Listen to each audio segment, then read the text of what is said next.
আমাদের ওদিক বলে, আপনাদের ওদিক বলে কিনা জানি না, নিজে যেমন তেমনি পাড়ার মানুষকে মনে করে তেমনি। এরকম একটা কথা আছে, নিজে যেমন তেমনি পাড়ার মানুষকে মনে করে তেমনি। রাতের বেলায় এক পুকুরের 3 কোনায় 3 জন গোসল করতেছে, রাত 3টে, 3:30, 4টের দিক। তো 3 গোসলওয়ালা 3 কারণে গোসল করে, কিন্তু 3 জনে মনে করে যে আমিও যে কারণে গোসল করি উনিও মনে হয় সেই কারণে গোসল করে। একজন ফরজ গোসল হয়েছে, ফরজ গোসল আদায় করতেছে, যে নামাজ পড়তে যাইতে হবে, ফরজ গোসল আদায় করতেছে। আর একজন চুরি এরিয়া আছে, গায়ে মাটি মুটি মারাইছে, সেই মাটি ধোয়ার জন্য গোসল করতেছে। আর একজন প্রত্যেক রাত্রে তাহাজ্জুদের আগে গোসল করা তার অভ্যাস, গোসল করে তাহাজ্জুদ করে, সেই লোক তাহাজ্জুদের গোসল করতেছে। এবার 3 কোনায় 3 জন এক জায়গাতেও না, প্রত্যেক এক একজন আর 2 জন সম্পর্কে নিজে যে জন্য গোসল করতেছে সেই মন্তব্য করবে না? যেজন ফরজ গোসল করতেছে সে মনে মনে পায় না না, এই কাজ খালি আমি একা করি না, আরো মানুষই করে, ওই তো ওই জন্য পাইছি সাথে। আর যেজন তাহাজ্জুদের জন্য গোসল করতেছে সে শুকর আদায় করতেছে, আলহামদুলিল্লাহ, আল্লাহ এই এলাকায় খালি আমি একাই তাহাজ্জুদ করি না, আরো মানুষও তাহাজ্জুদের গোসল করে। অথচ তার মধ্যে একটা চোর, আর 2 জনের মধ্যে একটা কি, যে চোর সে গোসল করে আর চুরি খেলে আমিও তাই ভাবছিলাম, আরো চোর আছে। অথচ ওই 2 জন, কেউ বদর বলবে, কেউ তাহাজ্জুদ করবে। আর একে আরবিতে বলে আল-মারউ ইয়াকিসু আলা নাফসিহি। প্রত্যেকটা মানুষের স্বভাব হলো অন্য মানুষকে নিজের সাথে তুলনা করা, নিজের মতো ধারণা করা। যারা আমার নবী সম্পর্কে কটূক্তি করে, নবীকে চরিত্রহীন বলে, আমি বলবো তারা নিজেরা চরিত্রহীন বলে মনে করে, নবীরা ওই রকম। আজকে বলতে পার নাই, যারা নবী সম্পর্কে কটূক্তি করে, নবীকে চরিত্রহীন বলে, নবীদের চরিত্রের উপরে কি বলা হয় সমালোচনা করে, তারা নিজেরাই ওই সমালোচনার অধিকারী, তারা নিজেরাই ওই দোষে দোষী, যার কারণে মনে করে আমিও যেমন খারাপ, তোমরা মনে এরকম খারাপ। তাই আল্লাহ পাক নবী রাসূলকে পবিত্র করে বানাইছেন। নবী আলাইহিস সালামকে আল্লাহ পাক দুনিয়ায় পাঠিয়ে সমস্ত নবীদের দায়িত্ব দিয়েছে। নবীরা মাদ্রাসায় পড়াইতেন না, এরকম মাদ্রাসা ছিল না। KG, kindergarten, high school, college, primary, বিশ্ববিদ্যালয়, এরকম সিস্টেমের শিক্ষালয়, বিদ্যালয় ছিল না। নবীদের দায়িত্ব ছিল, নবীরা এভাবে মাইকও পাইতেন না, কথা বলেন। আর নবীরা লেখালেখানের মাধ্যমে উম্মতকে লেখাপড়া শিখেন নাই। কোন নবীর হাতের লেখা বই পুস্তক খুঁজে পাওয়া যাবে না। তবে সব নবী বক্তা ছিলেন, সব নবী বক্তা ছিলেন। আম্বিয়া আলাইহিস সালামকে আল্লাহ তাআলা বয়ান করার জন্য উম্মতের কাছে পাঠিয়েছেন। আমাদের নবীকে আল্লাহ পাক বলেন, ওমা আলাইকা ইল্লাল বালাগ, আপনার দায়িত্ব উম্মতের কাছে পৌঁছিয়ে দেওয়া। ইয়া আইয়ুহার রাসূল বাল্লিগ মা উনজিলা ইলাইকা মির রাব্বিক, হে নবী আপনি আপনার উম্মতের কাছে আল্লাহর পক্ষ থেকে যা কিছু পেয়েছেন, পাওয়া কথাগুলো পুঙ্খানুপুঙ্খ উম্মতের কাছে পৌঁছাইয়া দিবেন। একটা কথা গোপন করতে পারবেন না। যদি লজ্জায় কোনো কথা গোপন করেন, এই কথাটা প্রকাশ করার আর কেউ থাকবে না। যেহেতু মা কানা মুহাম্মাদুন আবা আহাদিন মির রিজালিকুম ওয়ালাকিন রাসূলুল্লাহি ওয়া খাতামান নাবিয়্যিন, আপনার পরে আর নবী আসবে না। আগে যত নবী পাঠিয়েছি, একজন নবীর কাছে কিছু শরীয়ত দিয়েছি, পরবর্তীতে আরো নবী আসবে বিদায় সম্পূর্ণ শরীয়ত ওই নবীর কাছে দেই নাই। যেগুলো বাকি ছিল পরের নবীর মাধ্যমে দিয়েছি, এরপরে যা বাকি ছিল পরের নবীর মাধ্যমে পাঠিয়েছি। কিন্তু আপনি চলে যাওয়ার পরে আসমান থেকে শরীয়ত গ্রহণ করে উম্মতের কাছে নেয়ার মতো আর কোন নবী নাই। কাজেই আপনার কাছে কিয়ামত পর্যন্ত আলেওয়ালা ছোট বড় সব মানুষের প্রয়োজন সাপেক্ষে যত শরীয়ত লাগবে সব আপনার কাছে দিয়েছি। এর একটা কথা আপনি লজ্জায় গোপন করবেন না, কোনো ভয়ে গোপন করবেন না, নেতারে ভয় পেয়ে গোপনে ওই কথাটা গোপন করবেন না। মেয়ে ছেলেদের কাছে নিজের কন্যার মাসালা, মেয়েরই মাসালা জিজ্ঞাসা করেছে আপনার মেয়ে, তারপর আপনি লজ্জায় কথাটা বলবেন না, এরকম যেন হয় না। ফাইল্লাম তাফাল, যদি সব কথা উম্মতের কাছে না পৌঁছাতেন, ওমা বাল্লাগতা রিসালাতা, প্রমাণিত হবে আপনি আপনার রিসালাত আর নবুয়তের দায়িত্ব সঠিকভাবে পালন করেন নাই। আপনাকে আমার কাজ করা দাঁড়াতে হবে।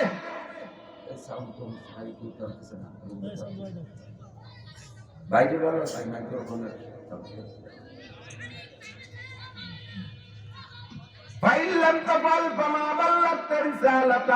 সব কথা না পৌঁছলে আপনাকে আমার কাজ করায় দাঁড়ায় জবাব দিয়ে যেতে হবে। মেয়েলি মশালাও যদি হয় আপনার মেয়ের মশালা, সেটা আপনি গোপন করতে পারবেন না। এই মাসালার ভিত্তিতে সাহাবায়ে কেরাম তো যুদ্ধে যাইতেন দূরে দূরে, হুজুরের জামাতা হযরত আলী, হুজুরের জামাতা হযরত উসমান, তাই না? দুনিয়ার অনেক জায়গায় অনেক কথা বলা যায়। খেয়াল করেন, পুরুষরা পুরুষের সাথে বা পুরুষরা মেয়েদের সাথে অত গোপন কথা বলতে পারে না, মহিলারা মহিলাদের সাথে যত গোপন কথা বলতে পারে। শাওরি বিটারবোর সাথে একেবারে পেটের ভিতরে সব কিছু খুলিও বলতে পারে, শুনতেও পারে, কিন্তু তাই বলে শ্বশুর জামাইয়ের কাছে অতটা করতেও পারে না, শুনতেও পারে না, ঠিক না? বাপের ছেলের সাথে আভ্যন্তরীণ অনেক কথা বলতে পারে না, বলে না, কিন্তু মারা মেয়েদের সাথে একবারে এ টু জেড সব বলা বলি করে। নবী আলাইহিস সালাতু ওয়াস সালাম যখন এই অর্ডার পেয়েছেন, অর্ডারটা পালন করার জন্য একটা লাইন লাগবে, মেয়েলি মাসালাগুলো সাপ্লাই দেওয়ার জন্য একটা পথ লাগে, মেয়েদের মাধ্যমে পৌঁছাবে। খাদিজাতুল কুবরা রাদিয়াল্লাহু তাআলা আনহা বেঁচে নাই, স্ত্রী সবে মাত্র শুধুমাত্র সিদ্দিকা আয়েশা, তাও অল্প বয়সী মেয়ে। মুজাহিদিন সাহাবায়ে কিরাম বাইরে বাইরে যুদ্ধে যায়, লম্বা লম্বা টাইম বাইরে থাকে। একটা মাসালা আল্লাহ পাক রব্বুল আলামিন নবী পাককে জানাই দিয়েছে, এই মাসালাটা আপনি ক্লিয়ার করেন। কি মাসালা? হযরত ফাতেমাকে ডাইকে বলছে, মা ফাতেমা, তোমার স্বামী আলী যুদ্ধের একজন মর্দে মুজাহিদ, কখনো কখনো সেনা প্রধান হয়ে কোথাও যাওয়া লাগে, লম্বা লম্বা টাইম সফরে থাকা লাগে। ও মা, আলী তোমার থেকে দূরে থাকলে আর তুমি আলীর থেকে বিচ্ছিন্ন থাকলে তোমার আভ্যন্তরীণ চরিত্রকে কন্ট্রোল করে তুমি কতদিন ভালো থাকতে পারো, কতদিন পর্যন্ত নিজেকে নিয়ন্ত্রণ করতে পারো, আর এরপরে কতদিন বেশি হয়ে গেলে তোমার মধ্যে অস্থিরতা শুরু হয়, আর তুমি তখন স্বামীর অপেক্ষায়, স্বামীকে না পাইলে অন্যদিক মন চলে যাওয়ার সম্ভাবনা এসে যায়। এরকম ভয় কখন হয়? কতদিন তুমি স্বামী ছাড়া বিচ্ছিন্ন থাকতে পারো? বাপে যদি মেয়ের কাছে এই কথা জিজ্ঞেস করে, আর মেয়েটা বা কেমন মেয়ে, এই মেয়েটাকে আমাদের দেশের মেয়েদের মতো নাকি যে হাফ প্যান্ট পরে শিয়ানা মাইয়া বাপের হাত ধরে ঘুরিয়ে বেড়ায়? শিয়ানা যুবতী মাইয়া একটা টেপ পরিয়া, একটা স্কিন টাইট প্যান্ট পরে বাপের সাথে কলেজে পড়া মাইয়া বেশ মাছ করে বেড়ায়, কুত্তয়ে দেখে লজ্জা পায়। আমরা ওরকম ঘুরি দেয়, আমরা ওরকম শিয়ানা ফাল মাইয়া ঘুরি বেড়াই গিয়া কি। ফাতেমা রাদিয়াল্লাহু তাআলা আনহা সাইয়্যিদাতুন নিসাই আহলিল জান্নাহ, জান্নাতি নারীদের নেত্রী, কথা বলেন ঠিক না? এই শর্মিলা মহিলা হাসান হুসাইনের মা, শেরে খুদা আলীর স্ত্রী, বিশ্ব নবীর পরিচার টুকরা মেয়ে, পর্দা কি বলা হয়, সরবের একেবারে শীর্ষ গোল্ডেন এ প্লাস প্রাপ্ত মেয়ে। এই মেয়ের কাছে জিজ্ঞাসা করছে বাপ নবী, যে মা স্বামী ছাড়া কতদিন থাকতে পারো? এটাতে একান্ত আভ্যন্তরীণ গোপন কথা। হযরত ফাতেমা লজ্জায় মাথা ঝুঁকিয়ে ঘুমটা মুড়িতে বসে রয়েছে। আব্বা, এতদিন পর কি জিজ্ঞাসা করলেন? এটা তো মারা জিজ্ঞেস করতে পারে, আপনি আব্বা হয়ে কিভাবে জিজ্ঞেস করেন?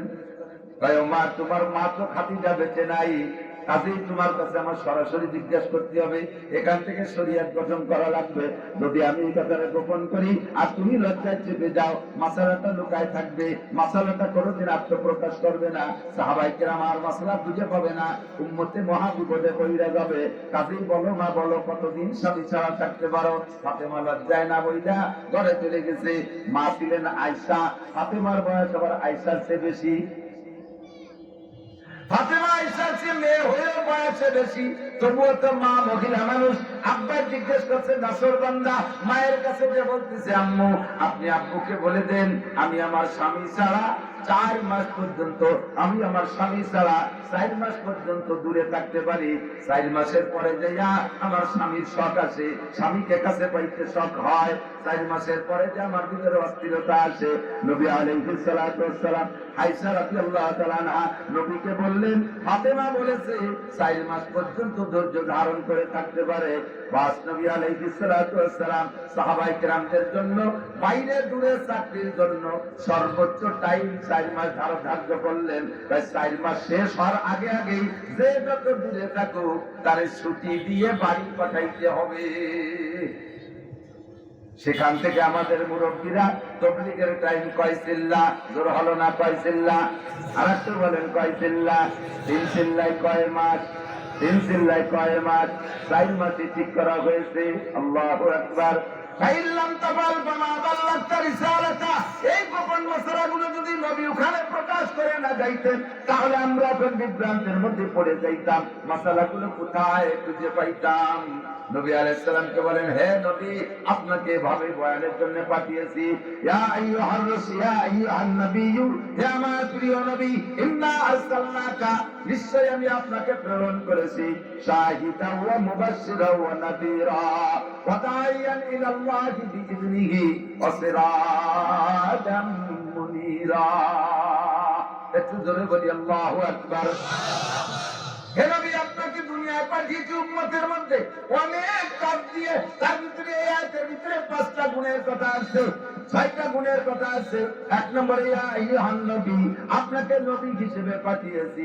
নবী হওয়ার পরে আপনার কাজ হলো আপনাকে প্রেরণ করেছি শাহিদান, শাহিদান, উম্মতের পক্ষে বিপক্ষে কিয়ামতের মাঠে সত্য সাক্ষ্যদাতা হিসেবে আপনি যেভাবে সাক্ষ্য দিবেন আমি কিয়ামতের ময়দানে ওইভাবে বিচার করব। আপনি যার পক্ষে বলবেন ওরা আমি ছেড়ে দেব, আপনি যার বিপক্ষে বলবেন তাকে আমি ধরে ফেলবো।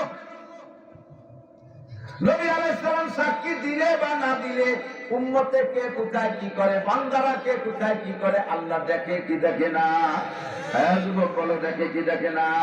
তুমি পাট বাগানে যে গাঁদা কিনা বেচা করো, এদিক পাট হয় না? এমনি সময় পাট কাটা হয়ে যাওয়ার পরে মাঠটা খোলা হয়ে যায়, এই সময় গাঁদা কিনা বেচা করা ভারী কঠিন। যত পাট বড় হয় গাঁদা আবার ব্যাপারীরা তত খুশি হয়। খুব নিরাপদ জায়গা, কারণ পুলিশও জায়গাতে গায়ে ঢুকতে পারবে না, জড়াই বেড়ায় পুলিশ। তুমি যে জায়গায় আয়া যা করো না কেন, মুখ থেকে যে কথা বের করবা সে কথা ফেরেশতারা, গোয়েন্দা ফেরেশতারা কাঁধে বসে লেখে এবং সব অডিও ভিডিও করে রাখে।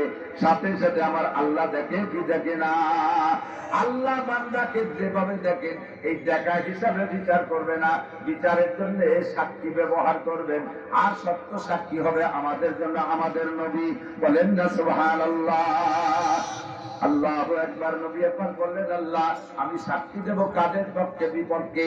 আমার সামনে যারা আছে এদের সম্পর্কে বললে সত্য হবে, যারা চলে গেছে পিছনে আর যারা সামনে আমি মারা যাওয়ার পরে আসবে তাদেরকে তো দেখি নাই আর দেখবো না, তাদের ভালো মন্দ আমি কিভাবে বলবো?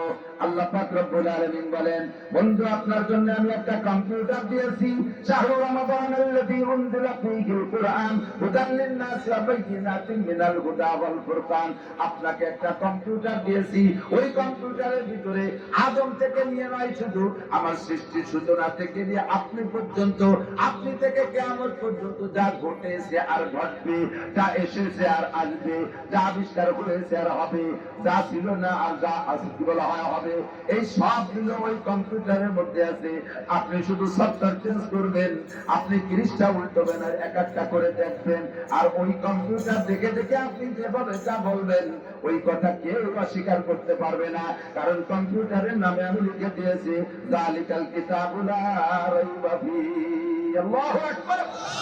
এই কিতাবের মধ্যে কোনো সন্দেহ নাই, এই কম্পিউটারের মধ্যে কোনো সন্দেহ নাই। ব্যক্তি জীবনের সংবিধান, পারিবারিক জীবনের সংবিধান, অর্থনৈতিক জীবনের সংবিধান, সামাজিক জীবনের সংবিধান, রাজনৈতিক জীবনের সংবিধান, আন্তর্জাতিক জীবনের সংবিধান, সম্পূর্ণ সংবিধান ওই কম্পিউটারের ভিতরে আছে।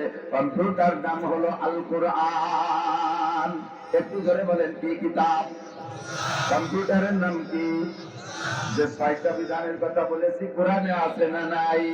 হুজুর বলেন, মান জাআলাল কুরআনা আমামাহু, যে ব্যক্তি কোরআনকে সামনে নিয়ে চলবে, কোরআনের ভিতরে তার সবকিছু দেখতে পারবে। কোরআন একটা আয়না, কোরআন একটা গ্লাস, কোরআন একটা কম্পিউটারের সফটওয়্যার, ওর ভিতরে তুমি দেখতে পারবা, ওর ভিতরে সব দেখতে পারবা। তোমার ব্যক্তি জীবনের প্রয়োজন সব ওর মধ্যে আছে, পারিবারিক জীবনের সবকিছু ওর মধ্যে আছে, তোমার অর্থনীতি ওর মধ্যে আছে, তোমার সমাজনীতি ওর মধ্যে আছে, তোমার রাজনীতি কোরআনের মধ্যে আছে না নাই? কথা বলেন আছে না নাই? তোমার আন্তর্জাতিক নিয়ম কোরআনের মধ্যে আছে। কাজী কোরআনকে সামনে নিয়ে যে ব্যক্তি চলবা, ওর চলাটা ওর জীবন বিধান, ওর জীবন যাপন হবে আল্লাহ চাহি রব চাহি জীবন যাপন। আর যার জীবন যাপন হবে রব চাহি, নবী পাক বলেন কাদাহু ইলাল জান্নাহ, হাসরের মাঠে কোরআন কানকে আপনার সামনে ছেড়ে দেওয়া হবে আর কোরআন আপনার হাত ধরে আপনারা হাত ধরে বেঁচতে নিতেও না। কোরআনে হাত ধরে বলবে তার নাই আমার সাথে আছেন কাজা হুইলার জান্নাত, কোরআনে হাত ধরে টানতে টানতে জান্নাতের মধ্যে পৌঁছাইয়া দিবে। বলেন সুবহানাল্লাহ। ওমান জালাল কুরআন কালফাজারিহি, আর যে ব্যক্তি কোরআনকে পিছিয়ে রাখবে, কোরআনের সংবিধান ভালো লাগবে না, কোরআনের আইন পছন্দ হবে না, কোরআনের আইনকে জুলুম মনে করবে, আছে না নাই কথা বলে? যে যেমন তার স্বভাবও কোরআনের আইন সবার ভালো লাগার কথা না, সব জিনিস সবার ভালো লাগেও না, কথা কথা না। আতর আতর ভালো না মন্দ? আতর আপনাদের ভালো লাগে সবাই? Thank you, welcome. আতর ভালো লাগে না এরকম কোন মানুষ আছে? আছে। মেথররা আতর পছন্দ করে না। সুইপার সুইপার ওই যে চারি পায়খানা পরিষ্কার করে না, ওরা ওকে পকেটে জীবনও আতরের শিশি পাবেন না। কোদাল একটা গাড়ে, বালতি একটা হাতে, আর সাথে একটা কেরোসিনিক টপ, আতর নাই। মেথররা আতর সহ্য করতে পারে না। আর সুসো সুসো দেবেন চিকে চিকে, ওই যে ইঁদুরির মতো রাত্রি টিপ মারে, দিনই দেখা যায় না, কতক্ষণ গাছটা তীব্র কাতরের গিরান, একটা সিকে চলে গেলি পরে 3 মাইল দূরিতে টের বাজেছে ভদ্রলোকের জায়গায় দিয়ে গেছে, জ্যান্টেল এই করতে হাঁটছে, ঠিক না? এই সিকে আতর পছন্দ করে না। বিশ্বাস না হয় আপনার ঘরে যদি চিকের দ্রব্য থাকে, উপদ্রব্য থাকে, কোন টাইটারে মেশিন দিয়ে বাইরে সাফ করতে পারতেছে না, 20 টাকা দামের একটা আতর কিনে ঘর বলে সরাই দেবেন, যে কয়দিন আতরের গ্রাম থাকবে ওই কয়দিন সুসো ঢুকবে না। ওরা এই আতর পছন্দ করে না। আর মেথরে আতর পছন্দ করে না। এক মেথর বাড়িতে বেরোছে বালতি মুসি নিয়ে বাজারের ভিতর যে হঠাৎ করে যেই গলিতে আতরের ব্যবসা, ওই গলির মধ্যে যে বিয়ে করছে, আর সকালবেলা আতর আলাদা দরজা খোলার সাথে সাথে একটা আলগা গিরান করি না, তেলের দোকানের সামনে তেলের গিরান, ওষুধের দোকানের সামনে ওষুধের দোকান গিরান, ডাইনির দোকানের সামনে মাছের গিরান, ঠিক আছে না? পোল্ট্রির দোকানের সামনে পোল্ট্রির দুর্গন্ধ, এর তো সব জায়গায় আছে। তা আতরের দোকানে যখন পড়ছে, এর মধ্যে ওই ভদ্রলোক গেছে বালতি মুলতি আটকে, আলগা গিরান লাগতে আসছে, মাথায় সব করতে পড়ে গেছে। আর আতর ব্যবসায়ীরা তো স্বাভাবিক একটু হুজুর কিলাছে, বয়সে হুজুর কাঁপতে কাঁপতে ডাক্তার করে আল্লাহ যে বিপদ আপদ এমনি আমাকে নামে বোমা মারার দোষ, চেতনা কলেজে হুজুর বোমা মারতে দিবে। তিনি ডাক্তার কবিরা জানিয়ে চিকিৎসা করে সুস্থ করার চেষ্টা করতেছে, কোনোভাবে হুশ হয় না, লোকজন টুকে নিয়েছেন ধর। এরপর ওর ভাই যে ওর পকেটে মোবাইল করে ভাইকে ফোন দিচ্ছে, আপনার ভাই এরকম অজ্ঞান হয়ে পড়ে গেছে বাজারের ভিতরে, তাড়াতাড়ি আসেন। তো ভাই যে দেখতে পড়ছে কোথায় তাই পাও, ও তো যে কোনো জায়গা পড়া লোক না। দেশের যত পচা পায়খানা আমরা ওরে যে সাফ করি, যত দুর্গন্ধ হোক, 4-5 দিনে পচা লাশ তাও ওরে যে উঠে যেত, পুলিশে আসে দৌড়াত দেয় না, ওই উঠেছে দিল। ও তো যে কোনো জায়গা পড়া লোক, হাত তো হেভি। বলছে কোথায়? বলছে আলেক মোল্লার আতরের দোকানের সামনে। ওর ভাই তো হ্যাঁ আমিও তাই জানবো, যে কোনো জায়গা পড়া লোক না। এখনো কেউ খানে বলে, হ্যাঁ এখনো খানে। ওই জায়গার একটা ডাক্তার ভাইকে খাইলে হুশ হবে না, ওখান থেকে সরাও। আপাতত হয় পায়খানার দ্বারা নাও, একটা পোল্ট্রির দোকানের সামনে নাও, ও যা পছন্দ করে ওখানে নিলে হুশ আসবে। আর যদি পারে তো পচা পায়খানা নাকে মাখাই দাও, তাহলে আর ডাক্তার লাগবে না। সত্যি হয়ে যাচ্ছে, সরাই পোল্ট্রির দোকানের সামনে নিয়ে মুরগির পায়খানা আঁকা দিচ্ছে, সেই বসে নিয়ামত কোন টাকা পালি দিতে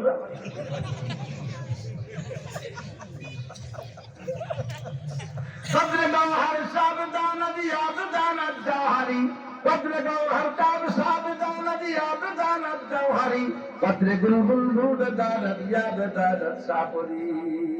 ও দোস্ত, আতরের মর্যাদা সবাই বোঝে না। মেথরে আতর পছন্দ করে না, সিকে সুসয় আতর পছন্দ করে না, কিন্তু এইগুলিকে আতর ভালো না মন্দ? মন্দ না ভালো? আল্লাহ পছন্দ করে। নবী আকরাম বলেন, হুব্বিবা ইলাইয়া মিন দুনিয়াকুম সালাত, এই দুনিয়ার কিচ্ছু আমার ভালো লাগে না, এই দুনিয়ার কোনটা ভালো লাগে না, মাত্র 3টে জিনিস ভালো লাগে। তার ভিতরে 1 নম্বরে আতুল, হুজুরকে আমার সুগন্ধি ভালো লাগে, আমার আতর ভালো লাগে। নবী পাক রাস্তাতে বিনা আতর মাখার মধ্যেও যদি কতদূর হেঁটে যাইতেন, 3-4-5 মাইল দূরের থেকে সাহাবায়ে কিরাম এর কাছে জিজ্ঞাসা করা লাগতো না, এমনি টের পাইতে এই পড়তে হুজুর গিয়েছেন, হুজুরের লুকাপ দিয়েছেন বিন নাসার খুশবু ছড়ানেওয়ালা। নবী পাক হেঁটে গেলে গায়ের থেকে একটা সুগন্ধি বের হইতো। আমার নবী যখন ঘাড়ি যাইতেন, গাম আতর আতরের চাইতে সুগন্ধি ছিল।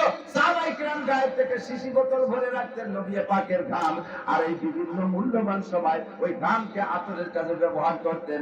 আতর পছন্দ করেন ফেরেশতারা, আতর সুগন্ধি পছন্দ করতেন নবী রাসূলরা, আতর পছন্দ করে জিন ফেরেশতারা, আতর পছন্দ করে রুচিশীল মানুষরা, আতর পছন্দ করে না মেথরা সুইপার। কতক্ষণ কোরআনের সংবিধান ভালোবাসে আল্লাহ, কোরআনের সংবিধান ভালোবাসে ফেরেশতারা, কোরআনের সংবিধান ভালোবাসে আম্বিয়া আলাইহিমুস সালাম, কোরআনের সংবিধান ভালোবাসে আবু হানিফা, শাফিঈ, আহমদ, মালিক, বুখারী, মুসলিম, তিরমিজি ওয়ালা, আব্দুল কাদের জিলানী, মুঈনুদ্দিন চিশতি, নিজামুদ্দিন আউলিয়া, কুতুবউদ্দিন বখতিয়ার কাজী, শাউলিল্লাহ মুহাদ্দিসে দেহলভী, শাহ আব্দুল কাদের মুহাদ্দিসে দেহলভী, শাহ আব্দুল কাদের জিলানী রাহমাতুল্লাহ আলাইহি, আরে আসহাব আলী তানভী, হুসাইন আহমদ মাদানী, রশিদ আহমদ গাঙ্গুহি, আশরাফ শামসুল হক ফরিদপুরি, মুহাম্মদুল্লাহ হাফেজি, মুফতি আব্দুল গফফার, মুফতি ইসমাতুল্লাহ কাসেমী, আমার এলাকার নামাজি মুসলমান, আমার এলাকার মুসলমান, আমার এলাকার মুসলমান, আমাদের তুমি বাঙালি বাঙালি মুসলমান কোরআন ভালোবাসে, কোরআনের সংবিধান ভালোবাসে। কথা বলেন, যেই কোরআনী সংবিধান ভালোবাসে না তাহলে আমরা কি বলতে পারি? যে আতর পছন্দ করে না তারও যা বলতে পারি,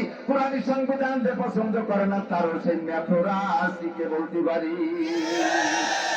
ওটা সুইপার আর শিক্ষা, সুইপার আর ডাল কাউ কাউছে কাউয়া দুই প্রকার, ডাল কাটার পাতি কাটা, তার ভিতরে ডাল কাউটা হলো বেশি নুনদা ডাল।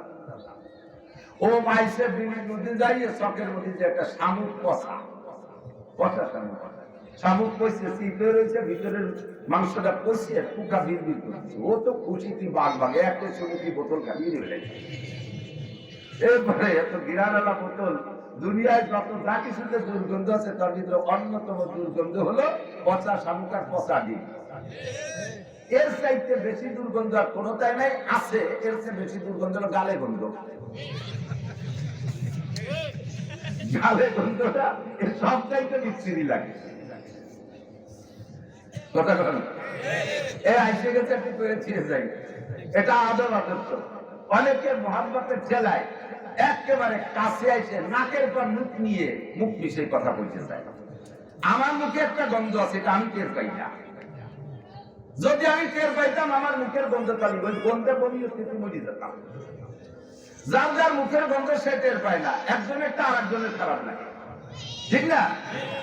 নাকের পর আছে মুখ মিশাইয়া মোহাম্মতের ঠেলায় মুখ মিশিয়ে কথা বলছে। এত যে কইছে ভাই একটু সরিয়ে বসে, কি করে সরাবো? তুমি তো তোমার গালে গন্ধ, তাহলে ওর কষ্ট হবে না, তা তো পাওয়া যায়। কিন্তু বটকাত বটকাত করিয়েছে, নাক পিছে লাগিয়ে মাথা ঘুরিয়ে করতে গালের গন্ধ যাই থেকে জায়গায় জায়গায় আমি কই ভাই আমার মুখে একটু গন্ধ আছে, আপনার কষ্ট কি করে একটু সরিয়ে বসেন। এছাড়া আর কি করবো? কান্দি দিব। মানুষের সাথে কথা বলার আদব হলো দূরত্ব বজায় রেখে কথা বলা, দূরত্ব বজায় রেখে কথা বলা।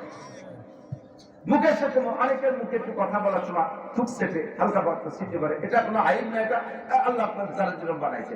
এখন মুখ থেকে থুক সেটে আপনি মুহি বয়সে কথা বলতেছেন, গাল মারা পান হচ্ছে বস করে স্প্রে অতি চালে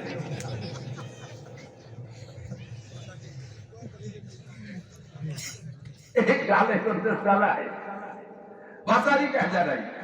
এই আমি আর লেখক ভাই দুইজনে যাচ্ছি এই ঢাকা, আমি রহমান সিদ্দিকে দাওয়াত দিচ্ছে করে এনে দুপুরে কালার দাঁড়ে আমরা একসাথে গেছি। সে সময় ব্রিজ চালু হইনি, ফেরিতে উঠছি। এই নগর কান্দানা সাবধান কিনা জানি একজন যুবক ফেরির ওই মাথাতে আমার দেখে লোকের মধ্যে মার মার করতে করতে ছুটে চলে গেছে। আর সেই জয় দশে এমন ভেবে আনটার মতো জয় যেতে হতো কান্দি দিচ্ছে না, এসে দিচ্ছে তা জানি না, গলা জড়ার জন্য ওই কাছে মুখ। সারা জীবন ধরে আপনাকে দুইবার দেখছি, তার প্রথম আজকে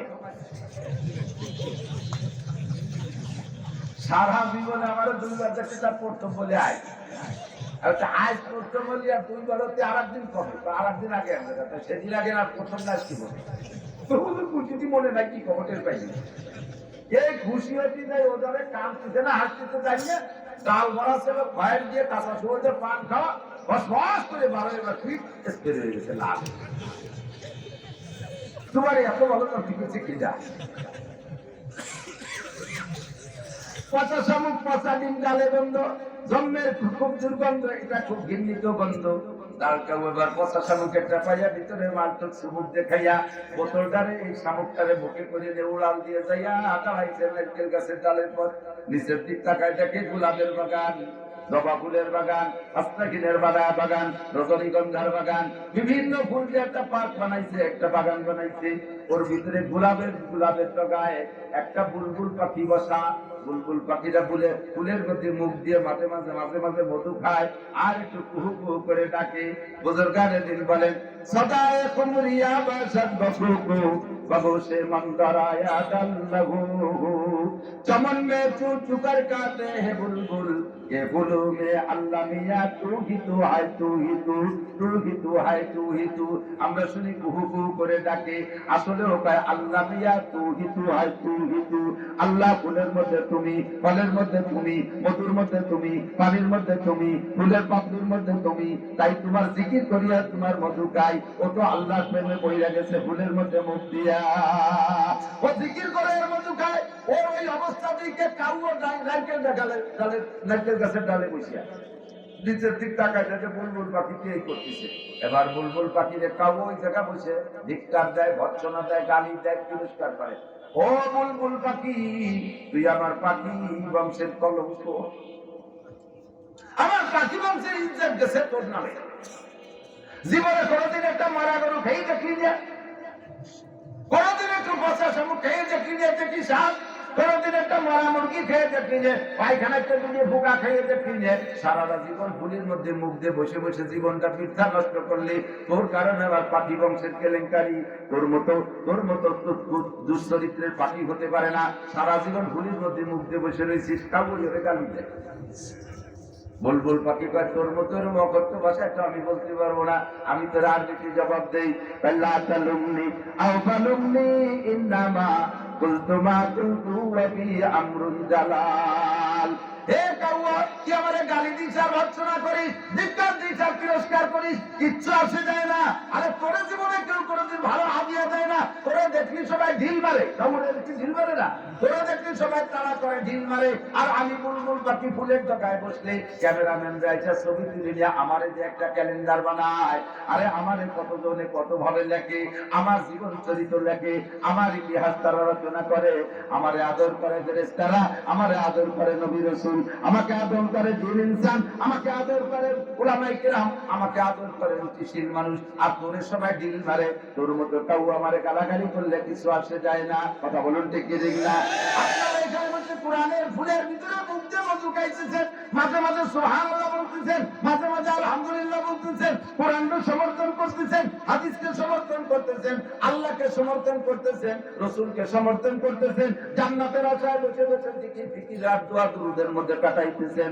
এক শ্রেণীর কাউয়া মার্কা, তারা আপনাদেরকে বুলবুল পাখি বলে কইরা আপনাদেরকে তিরস্কার করবে, আমি সহ করবে।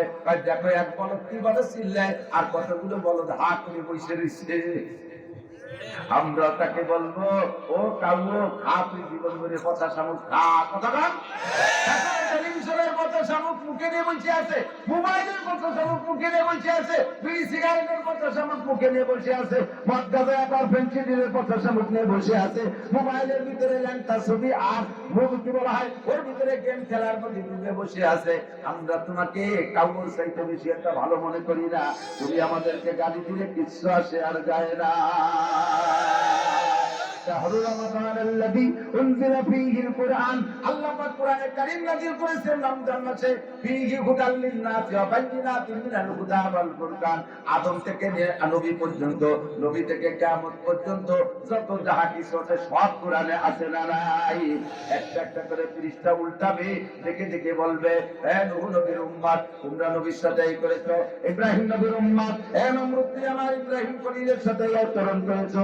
আমার নবী কোরআন পড়ে পড়ে সাক্ষী দেবে, নমরুদ অস্বীকার করতে পারবে না। ফিরআউন তুমি মুসার সাথে এই আচরণ করেছো, নবী পাক সাক্ষী দিবেন, ফিরআউন অস্বীকার করতে পারবে না। আমরা এই সব গল্প কোরআনের মধ্যে পেয়েছি। আর কোরআন কি সত্য না মিথ্যা? কোরআনের মধ্যে সন্দেহ আছে?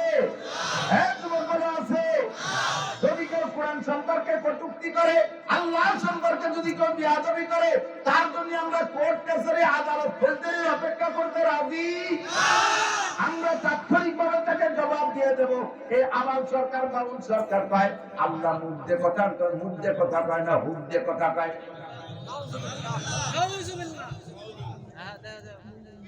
এ বাউল ভক্ত, নগরকান্দা সালতা ফরিদপুরের বাউল ভক্ত যদি কেউ থাকো, কিয়ামতের ময়দানে যদি আখিরাতকে বিশ্বাস করো, আল্লাহর সামনে দাঁড়াইতে হবে বিশ্বাস করো, আজকেই তওবা করো তোমার বাউল গানকে, তোমার বাউল এই আবাল ফাউল কত বড় জঘন্য কথা বলেছে। কয় আল্লাহ এক মুখে পাঁচ কথা কয়, তার আল্লাহ কি মুখ দিয়ে কথা কয় না, হুক দিয়ে কথা কয়, তার মানে পাশা দিয়ে কথা কয় নাকি আল্লাহ? কি কয় আল্লাহ এক মুখে?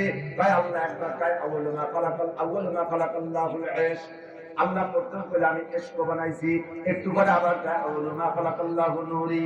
আল্লাহ একটু পরে কয় আমি সর্বপ্রথম নূর বানাইছি, মুহাম্মাদের নূর। এরপরে একটু পরে কয় আল্লাহ কয় আউয়ালু মা খালাকাল্লাহু আরশ, আমি আল্লাহ সর্বপ্রথম আরশ বানাইছি। এরপরে কয় আউয়ালু মা খালাকাল্লাহুল কলম, আল্লাহ সর্বপ্রথম কলম বানাইছেন। এরপরে আবার কয় আউয়ালু মা খালাকাল্লাহুল কদর, আমি আল্লাহ সর্বপ্রথম তকদীর বানাইছি। তাহলে সর্বপ্রথম কয়বার হয়? আল্লাহ এক মুখে পাঁচবার সর্বপ্রথম কয়। আল্লাহ কি মুখ দিয়ে কথা কয় না কথা দিয়ে কথা কয়? এই বেয়াদবি আচরণ করেছে আবাল সরকার। ওরে কি শুধু জেলে আটকাইলে হবে না, ফাঁসি দিতে হবে? কিসে দিতে হবে? কিসে দিতে হবে? হাজার বার ফাঁসি দিলে এই বিচার হয় না, কথা বলে? ফাঁসি দেওয়ার পরে পুরাইয়ে শেষ করে দেওয়া উচিত। যেহেতু পুরানো, এটা আল্লাহর বিচার মানুষে পড়াইতে পারে না, কাজেই সে থেকে বাদ দিলাম। কিন্তু তারে ফাঁসি না দিলে আমাদের কলিজা ঠান্ডা হবে না। আল্লাহু আকবার! কত বড় মুস্তাক আর কত বড় বিয়াদব! আমার কোরআনের মধ্যে সন্দেহ? এই কোরআন যে কিয়ামতের নবী পাক সাক্ষী দিবেন। 2 নম্বরে মুবাশশির, আপনাকে সুসংবাদদাতা হিসেবে পাঠিয়েছি। মুবাশশির, আপনি সুসংবাদদাতা। দেব সুসংবাদ। নবী পাক বলেন আল্লাহ উম্মতকে সুসংবাদ দেব। কও কি কি সুসংবাদ? আরে ভাই মজা মজা। মানুষকে সুসংবাদ দিলে তার ভিতরে আগ্রহ বাড়ে, নির্ভয় দিলে কাজের প্রতি তার আগ্রহ বাড়ে। না কোনো ভয় নাই, দেখেন না যুবককে লাগাই দিতেন, তোরা কর আমরা আছি পিছনে। তখন যুবকরা দরিয়ার কি করে বাইরে নিয়ে আসে, আটাতে কি করে দৌড় দেয়, বাড়ি দিকে করে গুলি এড়িয়ে দেয়। কারণ পিছনে ফুটো শব্দ আছে। মেলা কোদে ফুটোর বলে, মেলা কোদে ফুটোর বলে। কারণ বড় একটা সার, বড় একটা সার, ওর পিছনে দড়ি মুটায় যে বান্ধামি দেয়, সামনে আরেকটারে সিঁড়ি ফেলা যায়। আয় খালি গরুতে গরুরে ভয়টা কি দেখুন, মাটি খসে আর পাউতে মাটি খসে আর ছিনতে খসে না। এর মানে কি জানেন? ওরকম আয় করে পরে মধ্যে আয় করে মাটি পিছনে দড়ি যত শক্ত হয় আর এর কুন্ডি মারতে তত জোর হয়। আল্লাহু আকবার! উম্মতকে যদি সুসংবাদ দেওয়া হয়, তাহলে উম্মত আমলের প্রতি আগ্রহী হয়। এজন্য আল্লাহ পাক নবী পাককে বলেন মুবাশশির, হে নবী উম্মতকে সুসংবাদ দেন। হুজুর বললেন আল্লাহ কি সুসংবাদ দেব? সর্বপ্রথম সুসংবাদ, আমাদের সর্বপ্রথম সুসংবাদ হলো কুল ইয়া ইবাদিয়াল্লাযীনা আসরাফু আলা আনফুসিহিম। আগে উম্মতকে বলেন উম্মত হাজারো গুনাহ করেছে, উম্মত হাজারো গুনাহ করেছে, উম্মত হাজারো গুনাহ করেছে। গুনার ভয়তে আতঙ্কিত এমন একটা পর্যায়ে এসে গেছে, মনে হয় যেন তারা ভয় পাচ্ছে যে আমরা যে পরিমাণ গুনাহ করেছি, এত অপরাধ বলে আল্লাহ ক্ষমা করবে না, আল্লাহ ক্ষমা করবে না, আল্লাহ বলে ক্ষমা করবে না। তাদেরকে বলে দিন কুল ইয়া ইবাদিয়াল্লাযীনা আসরাফু আলা আনফুসিহিম, হে দুনিয়ার মানুষ, তুমি নিজের নফসের উপরে যত ইসরাফ করে থাকো, যত জুলুম আর অত্যাচার করে থাকো, লা তাকনাতু, ভয় পেও না, লা তাকনাতু, ভয় পেও না, তুমি তওবা করো। এই মর্মে আমি ভাই আবুল ভাইকেও বলি এখনই তওবা করেন, যা বলেছেন তার থেকে খালেস তওবা করেন ওপেনে। আপনার ওই কটূক্তি যেমন সারা দুনিয়ায় ছড়িয়ে পড়েছে, আপনার তওবাটাও সারা দুনিয়ায় ছড়িয়ে পড়ুক। আল্লাহ ক্ষমা করবে, আমরাও ক্ষমা করে দেব। কথা বলেন ঠিক? নফসের উপরে যারা জুলুম করেছো লা তাকনাতু মিন রাহমাতিল্লাহ। মদ খাইছো, গাঁজা খাইছো, ইয়াবা খাইছো, ফেন্সিডিল খাইছো, হিরোইন খাইছো, চুরি করছো, ডাকাতি করছো, লুচ্ছমি করছো, বদমাইশি করছো, জিনা করছো, ব্যভিচার করছো, আইন ঠেলা জাল ধরে মিথ্যে সাক্ষী, মিথ্যে মামলা, জারি যাত্রা, করসা, কাজী গান, গুণযোদ্ধারা, এরপরে বেড়া কেলেঙ্কারিতা, বিয়াদবি, স্বনির্ভর জাগরণী ছাত্র, আশা, পরিষিতা, গ্রামীণ ব্যাংক, দাঁড়াই করছো, খাড়াই খাইছো, আইটি পায়খানা করছো, আকাম কুকাম যা করছো জীবন ভরে চলে আসো, তোমার জীবনে সব গুনাহ মাফ করে দেওয়া হবে। আপনারা কষ্ট পেয়েছেন? সুবহানাল্লাহ। এর চেয়ে সুসংবাদ আর আমার হাতে নাই। ও ভাই, একটা লোককে আপনাকে যদি বলতাম আল্লাহ তাআলা বলছে, হ্যাঁ বান্দা ভয় নাই, তোমারে কোটি কোটি নেকি দিয়ে দেব, আমি তাতে অত খুশি না যদি আল্লাহ বলেন তোমার একটা গুনাহ মাফ করে দেব, তাতে যত খুশি হব। বুঝেন? কোটি কোটি নেকি দেওয়ার চাইতে একটা গুনাহ মাফ করে দেওয়া বড় পুরস্কার।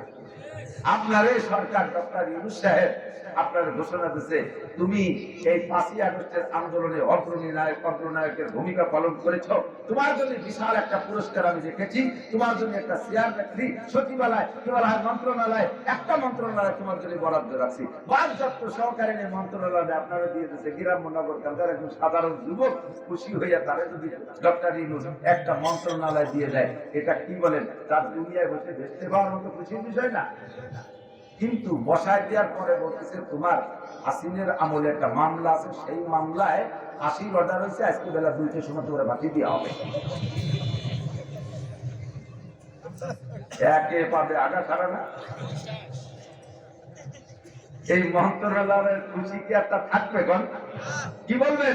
স্যার মন্ত্রণালয় ছেড়ে দিলাম, আরো যদি কিছু পুরস্কার বরাদ্দ থেকে ছেড়ে দিলাম, আমার নিজস্ব সম্পদ দিয়ে দেবো, বাপের থেকে যা বাজি তাও দেবো, মাম বাড়ির থেকে যা বাজি তাও দেবো, আমার জীবনটা ভিক্ষা দেন স্যার, আমার ওই পদাপতির দরকার নেই। কথা বলেন ঠিক না? সেম কোয়ালিটি কোটি কোটি নেকির চাইতে আল্লাহ যদি একটা গুনাহ মাফ করে দেয়, তাতে আপনাকে 7000 বছর জাহান্নাম থেকে বাঁচায় দেওয়া হবে। একটা মিনিট জাহান্নামে থাকতে পারবো না, আর 7000 বছর একটা গুনাহের কারণে। আল্লাহ পাক বলেন, ইয়া ইবাদিয়াল্লাযীনা আসরাফু আলা আনফুসিহিম, ও যুবক এত বড় সুযোগ ছাড়িস না, এত বড় সুযোগ ছাড়িস না। আল্লাহ পাক বলেন, সারা জীবনে সব গুনাহ মাফ করে দেব। 1 নম্বর সুসংবাদ। 2 নম্বর সুসংবাদ, ইউযাবলিগুল আযাবু ইয়াওমাল কিয়ামাতি ওয়া ইয়াতুবু মুহানা ইল্লা মান তাবা ওয়া আমানা ওয়া আমিলা আমালান সালিহান ওয়া উলাইকা ইউবাদদিলুল্লাহু সাইয়্যাতিহিম হাসানাত। তোমার সারা জীবনে খেয়াল করে না, তোমার সারা জীবনে যত গুনাহ করেছো, এখনই তওবা করে নেক আমল করার প্রস্তুতি নাও। এখনই তওবা করে সম্পূর্ণ উল্টাই ফেলো। আমি দাড়ি কাটতাম, কাটবো না, বিড়ি খাইতাম, খাইবো না, মিথ্যে কথা বলার অভ্যাস করবো, মিথ্যে কথা বলবো না, ফরজ তরকের অভ্যাস করবো না, সুন্নাত তরকের অভ্যাস করবো না, বেপরদা করার অভ্যাস করবো না, আমার ফেসবুকে ভাবে হায়া ছবি দেখার অভ্যাস দেখবো না, আমার মর্যাদা কার অভ্যাস ছিল খাইবো না। এর থেকে পাক্কা সিদ্ধান্ত পাল্টে তুমি নেক আমলের প্রস্তুতি নাও। আল্লাহ পাক বলেন, বিগত জীবনে যত গুনাহ করেছো শুধু ক্ষমা করে দিয়ে শেষ হবে না, ফাউলাইকা ইউবাদদিলুল্লাহু সাইয়্যাতিহিম হাসানাত, তোমার সমস্ত গুনাহ সংখ্যা পরিমাণ নেকি দিয়ে দেয়া হবে। আল্লাহ যে আল্লাহ হইয়া আর আমাকে বানাইয়ে কি দায় ঠেকছে, জীবন ধরে আকাম টুকাম করবো, একটু আস্তাগফিরুল্লাহ বলি, সব পাল্টাই নেকি বানাই। এরপরও যদি আমি সেই দরজায় না যাই, তাহলে আল্লাহ কি করবে বলেন? তাহলে আল্লাহ যা করবে তাও আল্লাহ রাতে হিসেব আছে। ফি নারি জাহান্নামা খালিদিনা ফিহা আবাদা, বিশাল জেলখানা, ওই জেলখানাতে বেরোতে পারবে না।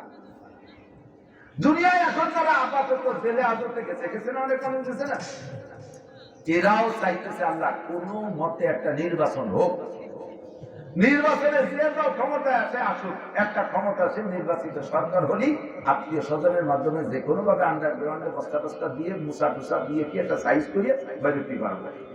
এই অপেক্ষায় রয়েছে নির্বাচনের জন্য। হাসরের মাঠে এমন কোন নির্বাচন হবে না যে নির্বাচনে আল্লাহ তাআলা ফেল করে আরেকটা আল্লাহ আসবে, আর সেই আল্লাহরে ভুলতে বেরোয় চলে যাওয়া, এমন কোন সুযোগ নেই। আছে আছে বিচার দিনের মালিককে। সূরা ফাতিহা পড়ি, আলহামদুলিল্লাহি রাব্বিল আলামিন আর রহমানির রহিম। তারপরে মালিক ইয়াউমিদ্দিনের কি মানে? বিচার দিনের মালিক একমাত্র আল্লাহ, সুপ্রিম পাওয়ার আল্লাহ, প্রধান বিচারপতি আল্লাহ, প্রেসিডেন্ট হবে আল্লাহ, আল্লাহ পাক সর্বময় ক্ষমতার মালিক। ওই জায়গায় কোনো নির্বাচন হবে না, ওই জায়গায় ঘুষে ঘুষি চলবে না। আল্লাহু আকবার। ইয়াউমা লা ইয়ানফাউ মালুন ওয়ালা বানুন, ইয়াউমা লা ইয়ানফাউ মালুন ওয়ালা বানুন, ওই দিন মাল আর সন্তানের কোনো ফায়দা হবে না, ইল্লা মান আতাল্লাহা বিকলবিন সালিম। তুমি ফ্রেশ অন্তরে, পবিত্র অন্তরে, পবিত্র কলবে পাক্কা ঈমান নিয়ে যদি যাইতে পারো দোস্ত, জীবনের গুনাহ থেকে তওবা করে স্টার্টিং গান থেকে ঘুরাইয়া ফ্রেশ ঈমান আর আমল নিয়ে যদি যাইতে পারো, তাহলে তোমার জন্য রয়েছে জান্নাতিন, আল্লাহ জান্নাতিন তাজরি মিন তাহতিহা আল-আনহার খালিদিনা ফিহা আবাদা। এমন একটা জান্নাত তোমার দেওয়া হবে, তার মধ্যে 4টে নদী থাকবে। ধরে মানে কয়টা? প্রত্যেকের জান্নাতে 4টে নদী, পদ্মা, মেঘনা, যমুনা, ধলেশ্বরী। একটা হলো সর্বাতন সাহেগান্নি সারিবিন, কলিজা ঠান্ডা করার মতো শুধু শরবতেরই নদী হবে। ও জায়গা চিনি কিনে শরবত খাওয়া লাগবে না, রুয়ালটা কিনে নিয়ে যাওয়া লাগবে না, শরবতের নদী হবে। আসালাম মুসাফা, 2 নম্বরে মধুর নদী। আরে দুনিয়ার মধু খাইতে গেলে 4 কাটা লাগে। মধুর পোকের কামড়ে কি বলা হয়, ঠোঁট ফুলে টেমা হয়ে যায়, চোখ ডবল হয়ে যায়, নাক 3 তালা হয়ে যায় মধুর পোকের কামড়ের কারণে। এই দুনিয়ার মধু খাইতে পোকের কামড় খাওয়া লাগে, জান্নাতের মধু খাইতে পোকের কামড় খাওয়া লাগবে না।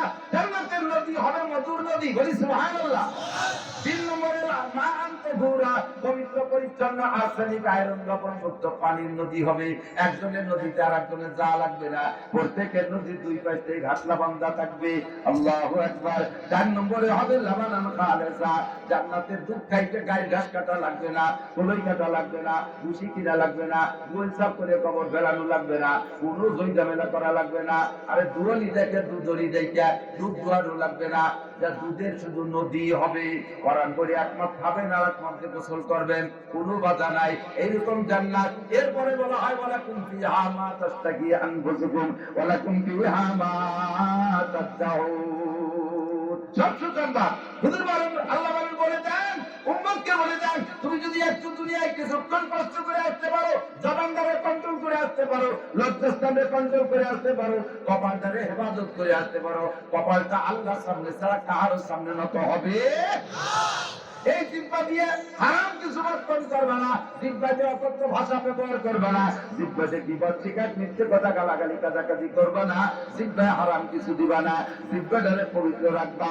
আর হলো মা বাইনা রিজলাইহি, 2 রানের মাঝখানে ছোট্ট অঙ্গ সরঙ্গাটারে একটু হেফাজত করে আসবা, তাহলে তোমার জন্য জান্নাতের এই নিয়ামত যা বলা হয়েছে এটা তো দেয়াই হবে। আর একটু শুনে নাও, ওয়ালাকুম ফিহা মা তাশতাহি আনফুসুকুম ওয়ালাকুম ফিহা মা তাদউন।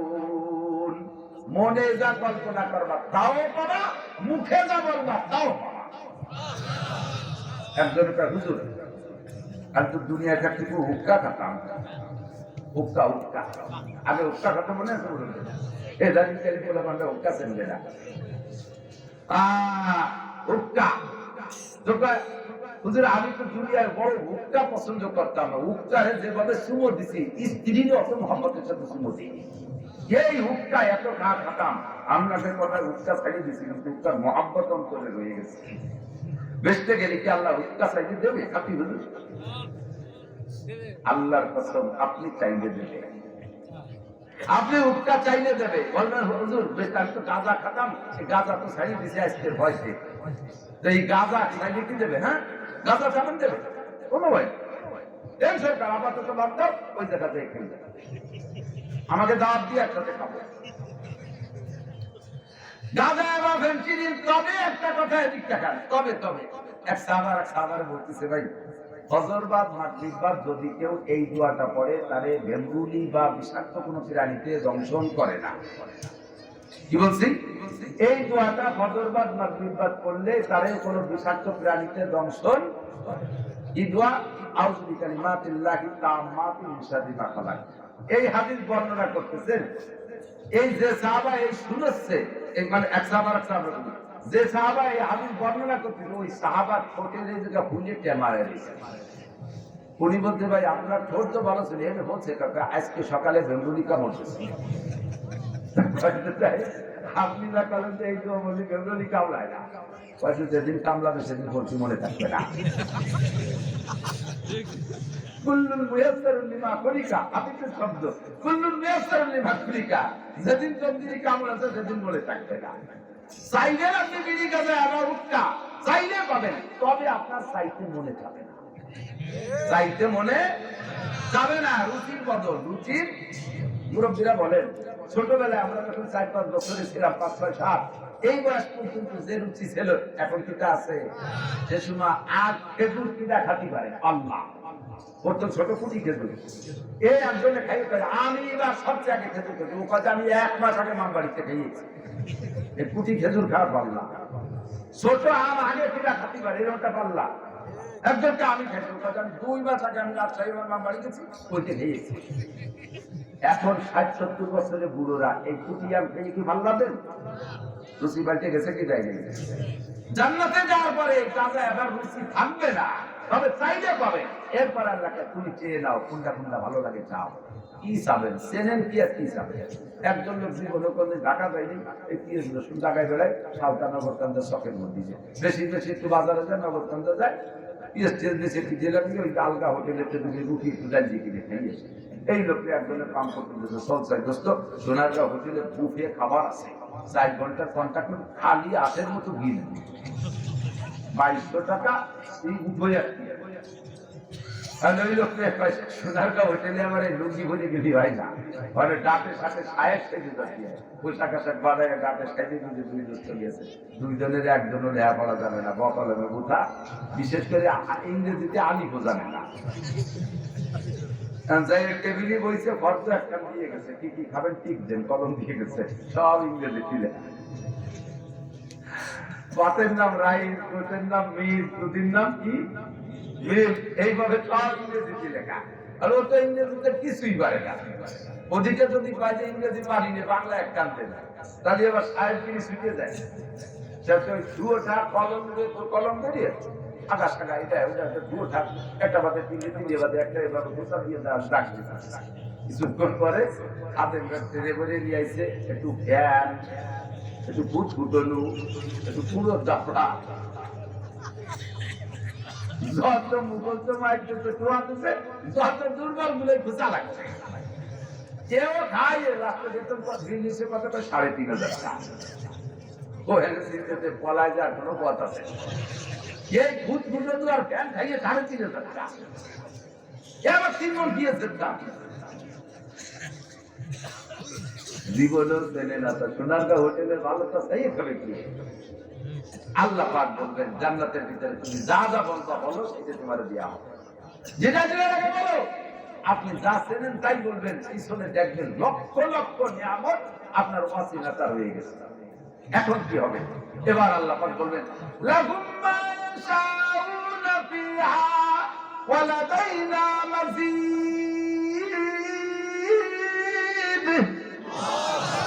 যে কয়টা চাইছো বাকিগুলো এমনি দিয়ে দেওয়া হবে, আর তা লাগবে না, সবগুলো এমনি দেওয়া।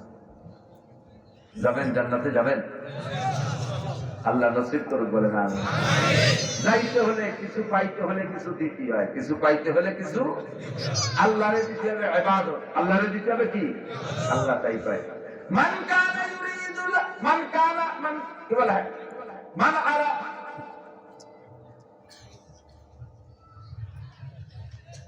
যে ব্যক্তি আমার সাথে সাক্ষাৎ করতে ইচ্ছা করে